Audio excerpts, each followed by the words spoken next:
You know, over the years I have ran many different melee builds in the Fallout series, but upon hitting the record button for this run, I realised I have never once used the rolling pin in Fallout 3. Like, ever. So this should be interesting.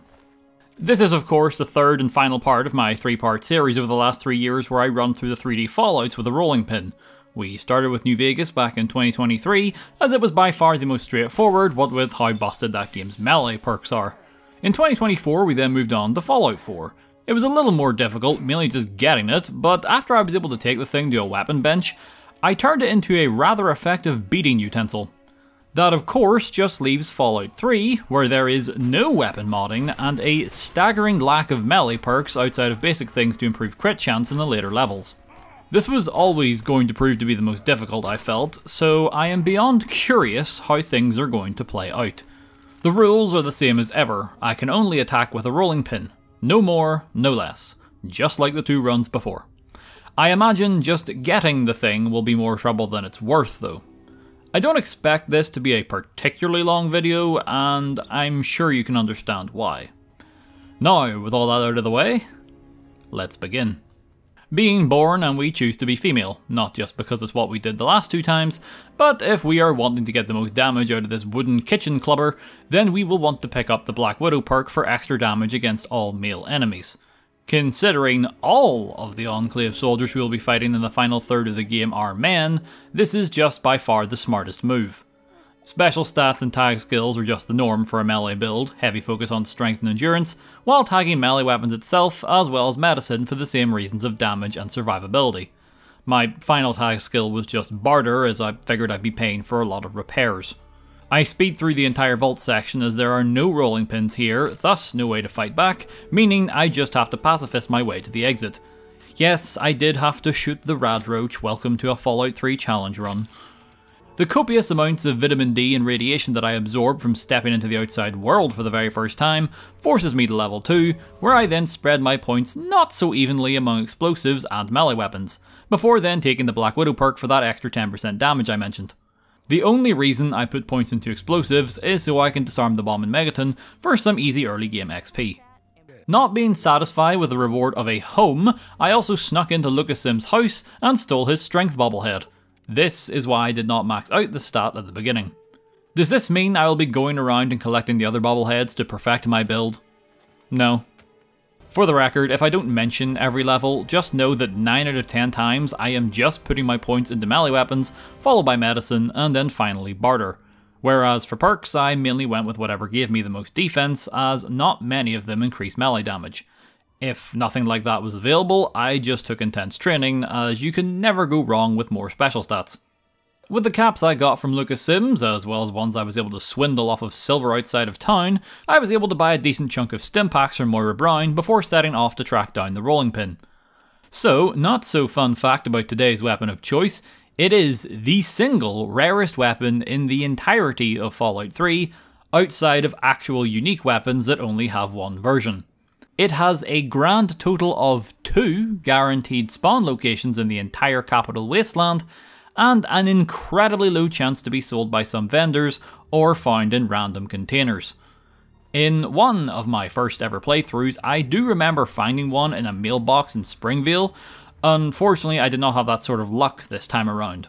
Although I did somehow have enough for the goddamn fire lance to blast its way into my vicinity just as I was about to pass by Willem's Wharf. I'll admit, the temptation was out of this world for this just to pivot into a run using the fire lance. But I decided against it, mainly because a run with a weapon that one-shots everything didn't exactly seem like the best idea. But I could be persuaded. If for nothing else, it's going to make me a pretty penny somewhere down the line. Right, back to the pin. I didn't feel like trying my luck searching every box and burnt out house for something that by sod's law was not going to appear for this run. So I began heading for one of the 2 locations it would be at. The first was in the Taft tunnels. You know, the ones that connect Project Purity to the Citadel that you use during the main quest. Well, long story short, the manhole cover is locked on both sides, and this area is just completely inaccessible until you reach that part of the story. I could try and pacifist my way to that part, but seeing how that's past the halfway point of the main plot, I thought it wouldn't leave much else to do for the run.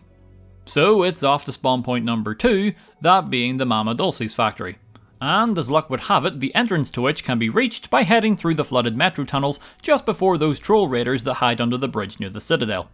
The tunnels are home to a few ferals of course, but not to worry, this is why we brought so many stim packs. If I cannot outright defend myself, I can just pump myself with enough drugs to the point where I don't need to care.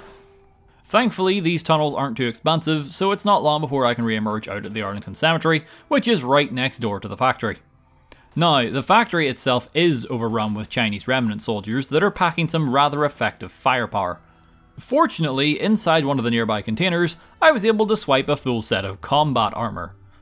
Not gonna lie, this is huge. It's just straight up some of the highest defense I will have until power armor becomes available way down the line. The rolling pin isn't too far from the entrance, I simply just have to head through a few rooms, then up some stairs before finding it sitting on a nearby desk. It's not in the best condition right now, but it does still do 7 damage per swing, making it about on par with a basic kitchen knife. Somewhat low damage, yes, but as I am also still in the opening hours of the game and am only level 3, it is more than viable right now. In fact, it absolutely decimates the entire force of Chinese soldiers. Imagine surviving the nuclear apocalypse for 200 years, only to then be unceremoniously pummeled into a fine paste by some weirdly aggressive woman who has a fascination with baking. I take some time making my way around the factory to ensure I am the last one left standing, not just to get some use out of the pin, but there's a lot of good loot around here that's going to make us a pretty penny. So as it stands, right now the rolling pin is performing a hell of a lot better than I thought it would. The only problem is, with it being so rare, I will need to rely on merchants to repair it for me. As nobody in DC has a max repair skill, that means we're gonna have to head off to Point Lookout again if we want the thing to last more than a few encounters. Sure, the damage is decent right now, but the further I get, the tankier enemies are going to become. The tankier they become, the more hits they will take to put down, and the less use I'll get out of the rolling pin before having to go back for repairs. I can easily afford the 300 cap boat ride to Point Lookout, and once I arrive, I immediately head north for Helys Hardware. For the few of you that haven't seen this before, if you enter Helys' shack, leave, then interact with this Nuka-Cola machine, his repair skill will increase by 5 points permanently. We do this over 10 times until his skill is maxed out and we can pay him a handful of caps to fully restore the weapon. Why does this work like this? No idea, but let's not question it. It's the sole reason this run isn't 5 minutes long, as I'd just be ignoring most fights otherwise. Alright, so while the cost of repairs may be cheap, the 300 caps to go back and forth to the mainland is not. That said, after getting halfway through the DLC, the boat trips become free, so in the interest of my wallet, I am going to play as much of this main quest as I can while I'm here. This was a bit of a double-edged sword. While the XP I was going to rake in for killing the tribals and completing quests would help me quickly max out my melee weapon skill, it also meant I had to fight the tribals in the mansion defense. For some reason, despite the fact they are only wearing basic rags, they have some of the highest scaled defense in the entire game. Try coming here at level 30, I swear they just shrug off missile blasts like it was nothing. That's not even mentioning their own damage output. The ones with the guns are honestly nothing to write home about. The few with the axes, on the other hand, must be jacked up on all kinds of psycho, as even through a block and all of my combat armor, they still kinda hit like a truck. The saving grace is they aren't all that bright, so I can just kind of quickly get hits in while backing off to avoid damage while laying on my own. If things seem to be getting dire, by which I mean they wouldn't stop blocking, I could just counter with VATS. I do kind of regret not putting more points into it though, as I can only attack with a thing twice before needing to recharge. I'm at this defense mission for close to 20 minutes before the final assault in the main room. At least this is where I can just kind of stand back and watch for the most part as Desmond, the dogs and the nearby turrets mop up the last of them with ease. It's not that I didn't want to jump in, it's just the pin was close to breaking and I wanted to make sure it had enough left to defend myself should something happen to all of my previously mentioned backup. For my efforts, the man too angry to die gifts me with a perk that allows me to do more and take less damage if I'm standing still. Pretty effective for sniper builds like Desmond, I imagine, although a little janky when trying to get the most out of it in melee range. All I'm asking is you keep this perk in mind. If there are parts where it looks like I'm just standing still swinging at people, it's cause I'm trying to get the most out of it. Now, it's off to join the crazies. Nothing much on the trip to Enlightenment other than me wheeling on some hicks, as well as thinning out the local crab population as per usual. This is also where we start huffing the plant juice to the point of being so out of it, the ferryman steals part of our brain for shits and giggles. We do get a gnarly scar for our efforts though. Sadly, you can't wear helmets with it, for some bizarre reason, so once I get over to the church, I just have Nadine patch us up. I also talk with her until she tells me to meet back with her in a few days, as this is how we get the free boat rides. I could return to the capital wasteland now, but I figured I may as well just keep pushing on with the last two quests, as despite the size of the island, you don't have to explore most of it, nor does it take long to be done with the story objectives here. In fact, this next one just has me go down to the nearby cave to kill a few more mirelurks before making contact with a floating brain hologram. I also murdered the leader of the tribals for no reason other than he was in the vicinity. After this, I report back to Desmond yet again, and in the process reach level 6 and take Toughness. This actually could not have came at a better time, as after installing the jamming device on the Ferris wheel, I am once more assaulted by more of the locals. I can take out most of them despite how tedious it is, the only ones I cannot reach are the few on top of the buildings. Although I did just remember at this stage that the objective isn't to fend them off, so I just moseyed on back over to the mansion to bear witness to the new fireworks show that Desmond had installed. This completes the penultimate quest of the DLC and is my sign to head back to the main area. Oh, sure, there is still one more quest left to wrap things up, but as I have shown before, no matter what you do and no matter what path you take, you always end things by destroying the brain jar, something that you cannot do with a melee weapon for some baffling reason. I thought if I left Desmond long enough he would do the deed, you know, since he hasn't stopped hammering on about how he is going to end things with Calvert once and for all, but turns out the old bastard is all bark and no bite, as the two will just stand around insulting each other until I make a choice. So I just swipe the last of the valuables before leaving them here to verbally harass one another for all of eternity. I make a quick stop off at Helys then before heading back to wreak some havoc with the pin. During my travels to find the rolling pin early, I marked Grey Ditch on the map.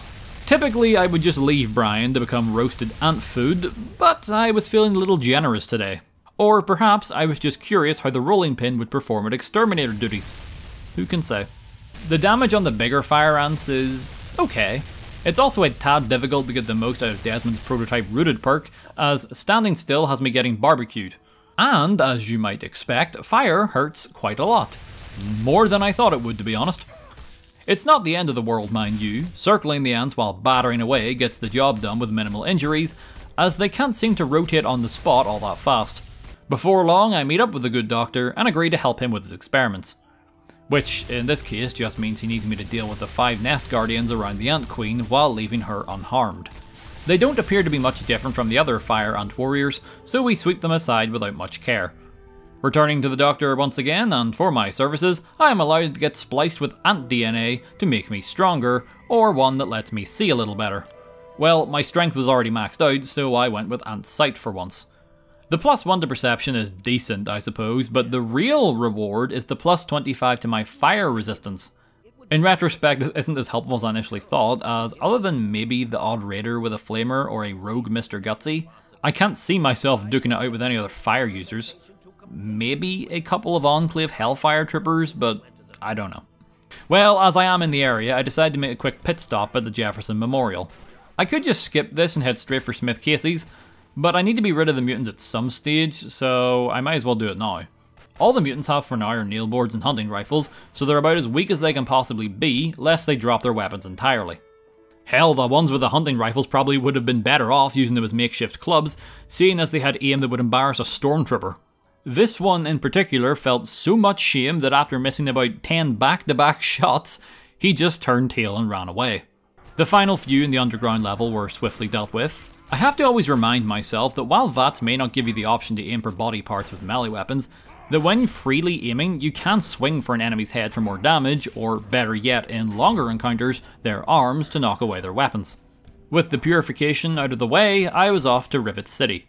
It's best just to mark it on the map now, because I'll have to come back here after I free Dad, but I also need to finish my quest for Grey Ditch as I need to track down Vera Weatherly. I also ran through Dr. Zimmer's side of the replicated man for the perk he gives you at the end.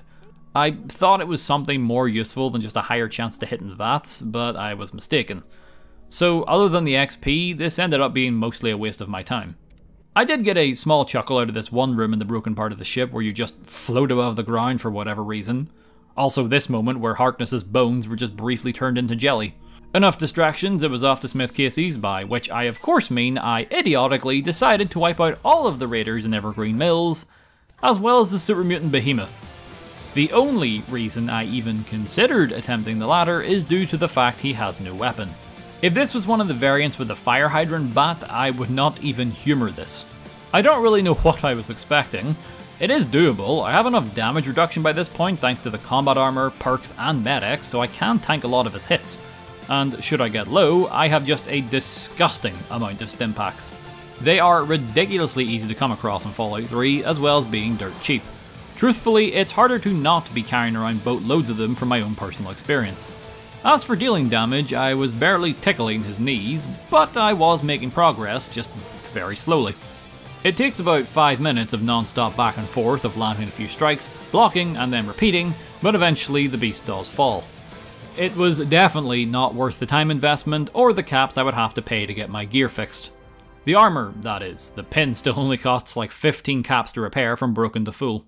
I don't go back to Helix just yet. Other than the odd roach and mole rat, I don't have to contend with anything else on my way to Vault 112, and by proxy, Tranquility Lane. Like usual, I cannot complete the simulation the way that Braun wants, as using the slasher knife for his final tasks would invalidate the run. That being said, in one of the houses we can snag a rolling pin and just start having some mindless fun for a bit. The simulation pin is also much stronger than the normal rolling pin, so for the briefest of moments, I do get to feel at least somewhat powerful today. That is, of course, before I summon the Chinese and it's all ripped away from me once more. With Dad now rescued, it's off to Rivet City. However, before we tag along, I loot some of the other parts of the vault. Only thing of worth is a second suit of combat armor, essentially just double my durability, so that's cool. Granted, I can't think of a scenario where I break 2 full sets of armor before the pin even breaks once, so I doubt it will cut down on trips. Speaking of, I go and do just that before meeting back up with dear old Dad. Fun fact, it takes a full month to do a one-way trip to Point Lookout. In other words, I told James I'd see him at Rivet City and then just disappeared off of the face of the earth for 2 whole months. As we already cleared out the mutants, the entire Project Purity section is just minor delivery jobs around the building, as I guess everybody else is just too lazy to walk down 2 flights of stairs. I would like to say things got a tad more interesting when the Enclave arrived, but not really. Enemies are scaled to you to a degree, and I am currently level 9. Not too high, but also nearly halfway to the base game's level cap. Even still, these Enclave soldiers, in full power armor I might add, just get rattled by the rolling pin.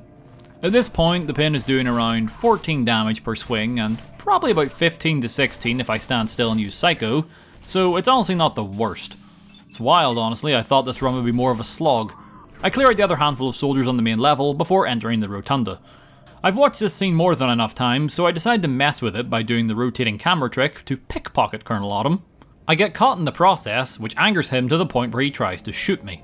Sadly for him, that glass is bulletproof, so his attempts are all for naught until he remembers his character model is supposed to die in this scene, and much like Harkness earlier, he just flops to the floor. I then steal his clothes and a somewhat unique pistol for good measure. Me and the scientists then book it for the sewers, which are weirdly lacking in the feral ghoul department in the first area. I can't fight most of the first wave of Enclave you come across, as they're up in an area that is normally inaccessible, in other words, outside of rolling range. That said, it's not like they pose much of a threat, seeing how I can just stand over here outside of their line of sight. Once Dr. Lee finally gets the door open, the ghouls remember they are part of this quest and begin to rush us. I gave one of the scientists a .32 pistol I snagged a while back. He kinda sucks, as does the weapon, but all in all, I'd much rather prefer they eat him than me. After the last of the ghouls are dealt with, I then spy the second rolling pin. I almost forgot that it was down here. As to be expected, it's not in the best state, but that's alright. We'll take it back over to Helys once we're out of here. With having to travel back for less repairs, it's gonna really improve the pace. I've been cutting out most of the return trips to Point Lookout if that was not clear. You don't need to listen to me mention how I have to go back there after almost every 2 or 3 major encounters. I then have yet another run-in with some Enclave in an area that I cannot reach by normal means. Typically, in a melee run, I would just jog on by and the scientists would re-emerge outside the Citadel with me. That did not happen this time, as the presence of those few soldiers was causing Dr. Lee to flee. Well, where there's a will, there's a way. I positioned a nearby barrel up against these lights, which then allowed me to comfortably stand on the barrel and the nearby railing. From here I could jump on top of the lights, and then onto the metal supports right next to them. At this point I had to very carefully make my way around and jump straight for the railing between me and the Enclave. Either there was a one-way invisible barrier or the angle I was at wouldn't let me jump. Either way, I couldn't simply hop over the railing. Luckily he was close enough that I could use VATS to teleport over to him, and just like that, I was in an area you're normally not supposed to be in and could deal with the two soldiers. Well, actually it was just this one. He was also already injured and his friend was just straight up dead. Either there was some friendly fire and they had a fight with one emerging victorious, or that guy I gave the pistol to was doing work while I was running through the tunnels earlier when trying to just ignore them. Either way, it works for me. Curiously, I then make my way down this path and it leads to where those other soldiers were before, the ones trying to kill us while Dr. Lee was hacking the terminal. As you would expect, I take the time to cull them like the others. At the end of this hall, there's also a ladder that I initially thought was just going to crash the game when I interacted with it, but no, all I did was repeatedly open and close it, so that's neat. From here we then make it to the Citadel, I get power armor training and the location of the Gek before setting off on yet another adventure across the wastes. Alright, so the plan was to go back to Vault 101 for the return quest and just make a jam out of everybody, but I'm guessing not enough time has passed or something as the radio frequency never appeared, so I wasn't able to begin the quest. Not wanting to just head straight for Lamplight and wrap up the story, I began heading north instead. I decided I was going to go and help out Harold in Oasis by crushing his heart like an empty beer can. One part for the barkskin defense perk you get out of it, and one part because his screams still haunt me from the last time I did this quest in the previous Fallout 3 run. It's your local flavour of wasteland critters on my journey north in case you're curious, the only slight difference being I bumped into a small Enclave outpost, seeing how after the Project Purity mission they just start cropping up all over the place. They're about as weak as the ones at the memorial, so I don't need to go into too much detail. I did find that the rolling pin was seemingly made from wood strong enough to stop a Ripper dead in its tracks. Might explain why it hits so hard. While heading straight north, I ended up locating the Germantown police station. You know what, saving Red and Shorty and then helping out Big Town is a pretty short and sweet quest, so I opted to just head inside and see about thinning out the super mutant population a little bit more. Still mostly just your bog standard variants as well, with maybe one or two brutes sprinkled in throughout the building. Figured they would mostly all be brutes by now, so was caught a little off guard by how easy this turned out to be. To give a little credit, there was a single master with a Chinese assault rifle guarding Red. He could have proved a problem, but as it turns out, standing as close to him as physically possible caused all of his shots to whiff, allowing me to easily come out on top. With him out of the way, I went to get Red, but as it turns out, she had already freed herself and was trying to kill a nearby radroach. She lacked the ability to, so I dealt with it instead. This then caused her to mildly glitch out.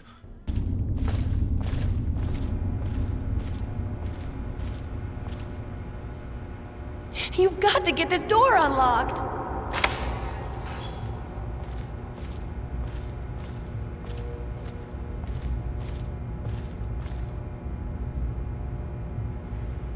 You're rescuing me?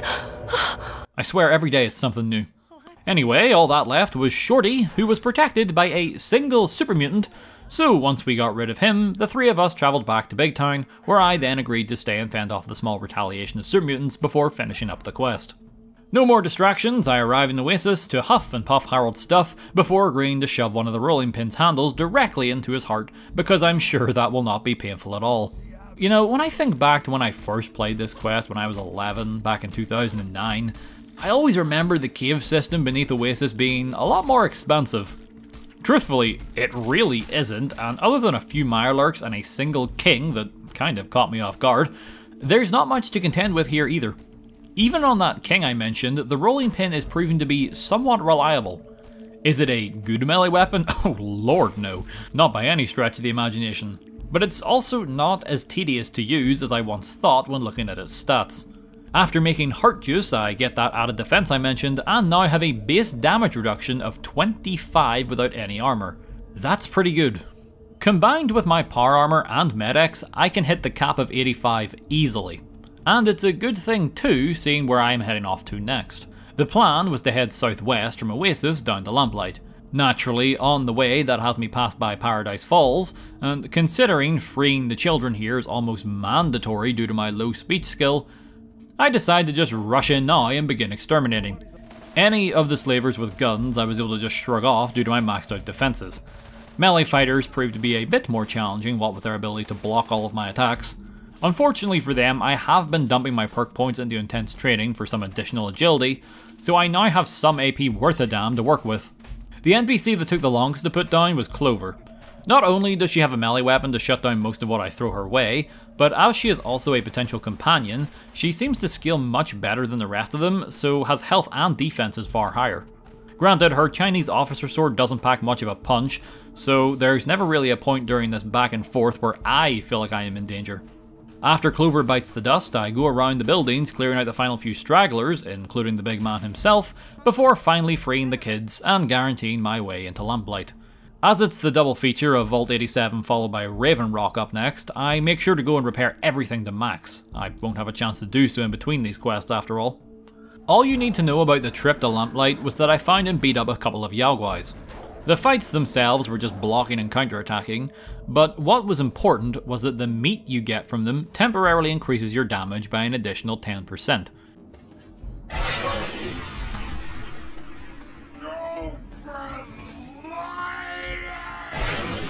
Now, it does not last very long at all. In fact, one of them wore off by the time I finished dealing with a handful of mutants in Murder Pass, before even making it to the bulk of them in Vault 87. That said, that extra 10% on top of Psycho and the flat +5 damage from the Superior Defender perk allows me to mop the floor with most of these super mutants. Also, yes, the Superior Defender just adds a flat +5 damage per swing. I only just looked it up at this part of the recording, as I just assumed it was like another small percentage increase like 5 or 10%. It explains why when standing still I am just killing things considerably faster. That's gotta make this perk an absolute beast for a build using a minigun or Gatling laser, right? If that's +5 damage per bullet. I'm getting off track. In the vault, it's a lot more of the same as I eat my second helping of irradiated bear meat to continue laying on the pain. Initially, I was going to save some for Raven Rock, but as none of the Enclave soldiers I've fought up to this point have been even remotely difficult, I figured it wouldn't be necessary. I ignore Fox, by the way, in case you're wondering. He walks far too slowly towards the Gek, and frankly, I don't think I need his help for dealing with his brothers this time around. Grabbing the Gek was as easy as ever thanks to the radiation-free doorway right before the damn thing. This then leads to us getting flashbanged, captured, and inevitably going on a prison break sequence because Bethesda just love a good prison escape segment. As expected, Raven Rock is a cakewalk. I don't know why the Enclave are just always such pushovers until broken steel, but it is the case once again, leading to another somewhat anticlimactic push into the finale. Well, the game heard my frustrations and decided to throw the ever so reliable curveball at me of Liberty Prime refusing to advance on the Purifier. Meaning this was now a one-woman assault on the Jefferson Memorial. I clear a path straight to the main gate, not from following the intended way of course, the barriers are still up, so I just swam most of the way. Of course, I cannot get inside, that's what Prime is for. But as you see, like we mentioned earlier, where there's a will, there's a way. Now, obviously, if I was on the PC version, I could very easily just quick save, quick load through any part of the geometry and be there in no time. And yes, while you still can do the save and loading trick to clip through on consoles, the timing is a little stricter. Thankfully, if we come to this part of the barrier, we can jump onto the generator that is keeping it up. Now, there is an invisible wall here preventing us from jumping or moving forward. But to get around this, simply save the game and then reload said save. While the game is loading, I just mash the jump button while holding back on the stick, and since the player is one of the very first things loaded into the game world, I am easily able to just hop on through and now be inside the energy wall, and thus can proceed as normal to the Purifier. Fun fact, some of the Enclave here are even weaker than normal. Pretty sure it's because they are the ones near the vertebra that Liberty Prime lobs one of his nukes at, so their health is so low to make sure they die in the explosion. Making it to Colonel Autumn, and I don't even give him time to open his mouth and instead start immediately going to town. Getting in here via the glitch also has him alone with no backup, so the easy fight is even easier if you can believe it. At first glance, it seems like we're soft locked as you cannot enter the Purifier, you cannot leave, and Sarah Lyons is nowhere to be found. Thankfully, just saving and reloading the save fixes the issue and causes her to pop in. It took me a few tries of reloading the same save, so if for some reason you want to end the game this way, just keep reloading until she spawns. With that, I then choose to make the ultimate sacrifice that is immediately undone thanks to me purchasing broken steel over 15 years ago, finishing the game and proving yes, you can indeed beat Fallout 3 with a rolling pin. Alright, so as expected, the most tedious out of the 3 rolling pin runs, yes, but in the end I think it ended up being ever so slightly easier than Fallout 4. I kinda forgot that it takes very little time and investment to get good armor in Fallout 3, making most fights trivial, as while it can take a bit to put down some enemies, I never had to be too afraid of them hitting me with something that might kill me. These 3 rolling pin runs have been weirdly enjoyable. Shouldn't be too surprising, I guess, I do love melee builds in these games. No clue what will be next, as I'm still chipping away at that Daedric Artifacts video for Oblivion, and to be honest I keep making it longer on myself by doing a bunch of stupid side stuff. I might have another smaller run up before then, so who knows. Regardless, that's going to be the end of the challenge video. If you enjoyed what you saw, consider giving the video a like. If you're interested in more challenges in the future, feel free to subscribe. I'm trying to run these videos out fairly frequently. My name's Nerbit, stay safe everyone, I'll see y'all in the next video.